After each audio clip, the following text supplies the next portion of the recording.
My name is Jerid and we are presenting Fear, Trump in the White House by Bob Woodward. So this, in chapter 1, it begins with a phone call between Steve Bannon and David Bossie in 2010 about Donald Trump running for president against Obama. But Steve Bannon doesn't believe that Trump would be able to beat Obama because he's too popular.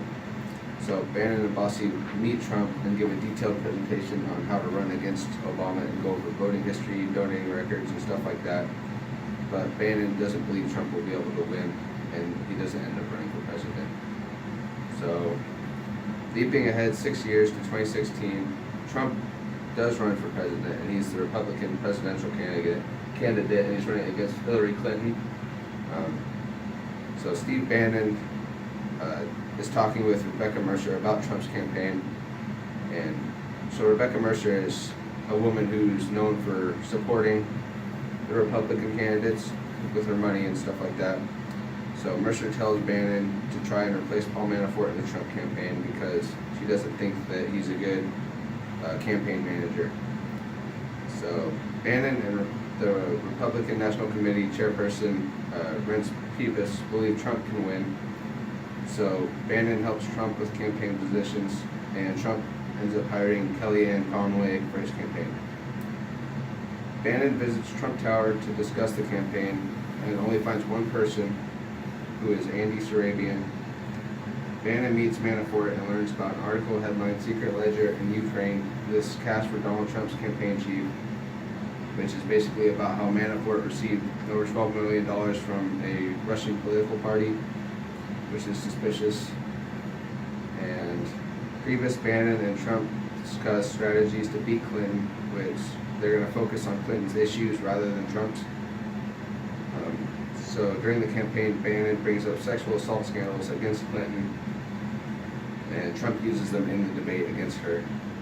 Bannon and Bossie try to convince Trump to put $50 million into the campaign, but Trump is too stubborn to use that much money, and he only agrees on $10 million donations.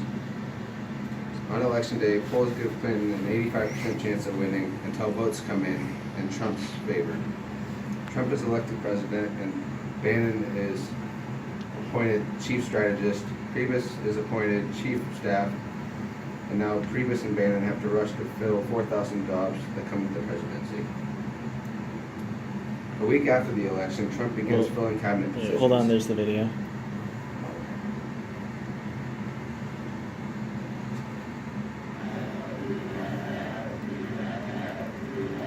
Thank you. Thank you very much. Sorry to keep you waiting. Complicated business. Complicated.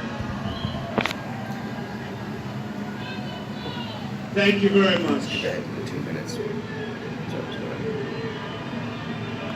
Okay. You for your guidance and your help so that we can work together and unify our great country. As I've said from the beginning, ours was not a campaign, but rather an incredible and great movement made up of millions of hardworking men and women who love their country and want a better, brighter future for themselves and for their family.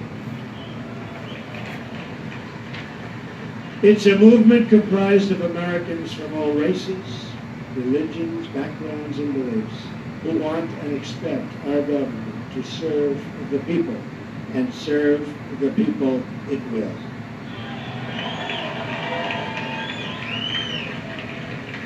Working together, we will begin the urgent task of rebuilding our nation and renewing the American dream.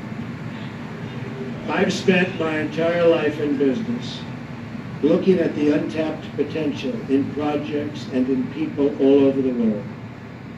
That is now what I want to do for our country. Tremendous potential.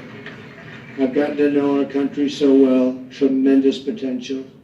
It's going to be a beautiful thing. Every single American will have the opportunity to realize his or her fullest potential. The forgotten men and women of our country will be forgotten no longer.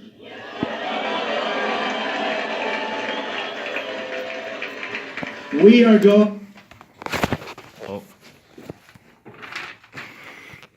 That was a video of Trump's victory speech the night that he beat Hillary Clinton. And a week after the election, Trump had to begin filling all the cabinet positions. They weren't filled already because he didn't actually expect to win and didn't have a lot of them filled. So Trump offers Secretary of Defense position to Jack Keane, but he declines, but he recommends Jim Mattis, who accepts the position. Trump meets with Jim Mattis in Bedminster to discuss plans on dealing with ISIS. Trump also appoints Rex Tillerson as the Secretary of State. Gary Cohn, president of Goldman Sachs, meets with Trump to discuss the growing economy. Trump offers several cabinet positions, but Cohn declines all offers.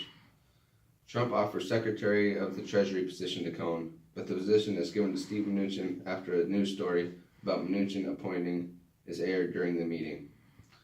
Cohn seeks advice from other Goldman Sachs executives and ends up taking job as director of the National Economic Council. Woodward also talks about an interview with Michael Flynn regarding Russia, ISIS, and nuclear weapon testing. After the election, the Obama administration produces a report regarding Russian interference with the elections. FBI and CIA have to open an investigation, but they summarize the document and present it to Trump, who angrily denies all allegations. James Clapper and James Comey talked to Trump about Russia and prostitution allegations, respectively.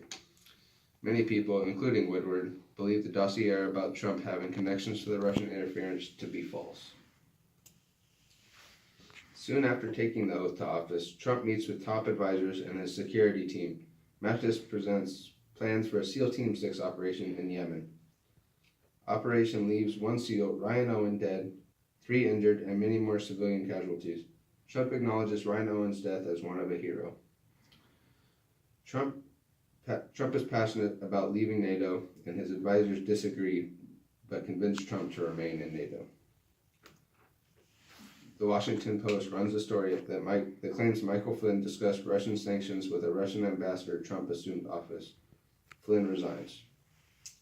Priebus meets with Deputy Director of the FBI, Andrew McCabe, and McCabe aims to help stop the story about Russia, but doesn't follow through. CNN runs a story about Russia, and the White House's attempt to stop the story. 4 months later, Comey states under oath that the story was not true.